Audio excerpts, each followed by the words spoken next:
Sir, আমরা আপনার থেকে জানতে চাই, অনেকেই মনে করে বয়স বাড়ার সঙ্গে সঙ্গে হাঁটু ব্যথাটা একটা স্বাভাবিক। এটা কতটুকু সত্য বা কি, এটা আপনার কাছ থেকে আমরা একটু জানতে চাই।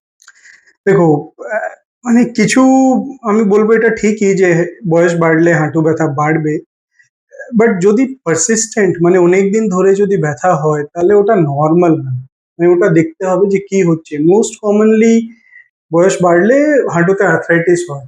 So we need to see যে এই যে ব্যথাটা হচ্ছে এটা বিকজ অফ নি আর্থ্রাইটিস না আর কিছু। স্যার, হাঁটু ব্যথা হলে কোন কোন লক্ষণকে কখনোই অবহেলা করা উচিত না, এটা একটু হ্যাঁ, তো এটা খুবই ইম্পর্টেন্ট কোয়েশ্চেন বিকজ এটা আমাদের একটা সোসাইটি বা কমিউনিটিতে জানা উচিত।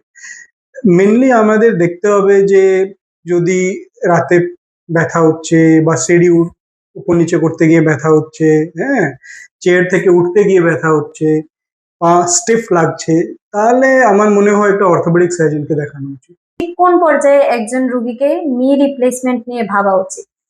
সো নি রিপ্লেসমেন্ট মেনলি একদম আমরা এন্ড স্টেজে করি, হ্যাঁ, একদম লাস্ট স্টেজ। তার আগে আমরা মেডিসিন ফিজিও সব করে ট্রাই করি। যখন আমরা দেখি যে হাড়ের উপরে হাড় ঘষা খাচ্ছে বা এক্সরেতেও দেখা যায়, হ্যাঁ, এক্সরেতে দুটো হাড় একসঙ্গে দেখবো আমরা লেগে আছে।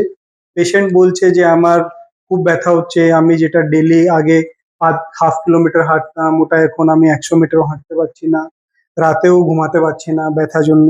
তখন আমার মনে হয় নি রিপ্লেসমেন্টটা চিন্তা ভাবনা করা উচিত। নি রিপ্লেসমেন্ট নিয়ে যে মানুষের মধ্যে একটা ভুল ধারণা বা মিথ রয়েছে, হুম। সেটা কি হতে পারে? আপনি এইটা সম্পর্কে কি বলবেন? মানে নি রিপ্লেসমেন্ট নিয়ে না অনেকটাই মিথ আছে সোসাইটিতে, এটা ঠিকই। এন্ড অনেকটা মিথ, আমি কি বলবো, মিথ থেকে বেশি ভয় আছে। হ্যাঁ, মানে সাপোজ একটা পাড়াতে কারো নি রিপ্লেসমেন্ট হলো, তার থেকে আরেকজন, 10 জনের মধ্যে যদি নি রিপ্লেসমেন্ট হয়, হয়তো একটা পেশেন্ট খুব বেশি ইমপ্রুভ করেনি, ইমপ্রুভ করেছে বাট ওনার যা এক্সপেকটেশন সেটা মতো ইমপ্রুভ করেনি। তাতে কি হয়, ওই একটা পেশেন্ট জন্য বাকি 9টা পেশেন্ট ভয় পায়।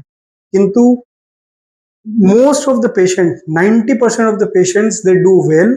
ইমপ্লান্ট যেগুলো আমরা লাগাই অলমোস্ট 25 বছর 30 বছর অব্দিও ডেটা আছে যে যাবে, হ্যাঁ, and recovery is quite quick. Sir, robotic knee replacement হ্যাঁ, এটা হ্যাঁ। কি, এটা তো অনেকেই জানে না। আর মানে এটা সম্পর্কে আমরা জানতে চাই, ওকে, আর এটা সাধারণ সার্জারি থেকে কিভাবে আলাদা হয়? তো দেখো এটা আমি সব থেকে সিম্পল এক্সাম্পল যদি বলি রোবোটিক নি রিপ্লেসমেন্ট আর কনভেনশনাল নি রিপ্লেসমেন্ট মধ্যে, এটা হচ্ছে মানে আপনি একটা রেডিমেড শার্ট কিনলেন বা একটা টেলার দিয়ে শার্ট করালেন, হ্যাঁ, এটা মেনলি ওটাই ডিফারেন্স। যে কনভেনশনাল নি রিপ্লেসমেন্ট সবগুলো নি একভাবেই করা হয়, একটা ডিগ্রিতে কাটা হয়, একটা অ্যামাউন্ট অফ বোন রিমুভ করা হয়। কিন্তু robotic knee replacement is customised. আপনার যত দরকার তত কাটা হবে, হ্যাঁ, যত দরকার তত ডিগ্রি ওর মধ্যে দেওয়া হবে। মানে ইটস ভেরি টেলার্ড টু ইয়োর নি, very personalized, very customized. So better accuracy, better precision, and কিছু কিছু ডেটা বলছে যে longer, I mean longevity is more.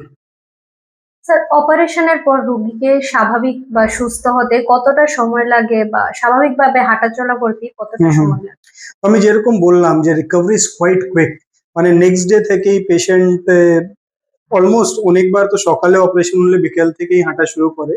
এটা ওয়াকার লাগতে পারে starting A maybe for 2-3 weeks. Again সবার পেন থ্রেশহোল্ড আলাদা, সবার নি আলাদা, রিকভারি আলাদা। But most of the patient 3-4 সপ্তাহে ওয়াকার ছেড়ে দেয়, দেন 6 সপ্তাহে ওরা নর্মাল নিজের যে life back to their life. Sir, lastly যারা অনেক সময় ধরে হাঁটু ব্যথা নিয়ে ভুগছেন, তাদেরকে আপনি কি পরামর্শ দিতে চাইবেন? তো আমি বলবো যে ফার্স্ট অফ অল যদি অনেক দিন ধরেই চলছে তাহলে আপনি একবার অর্থোপেডিক সার্জন কনসাল্ট করুন। আপনাকে জানতে হবে যে আপনার যদি কোনো নি আর্থ্রাইটিস থাকে, আর্লি স্টেজে আছে না লেট স্টেজে আছে। যদি আর্লি স্টেজে থাকে, you work on your weight. যদি আপনার ওয়েট একটু বেশি হয়, একটু নি ফোকাসড এক্সারসাইজ করো। এখন অনেকজন বলে যে আমি হাঁটাহাঁটি করি, but that is not important, হ্যাঁ।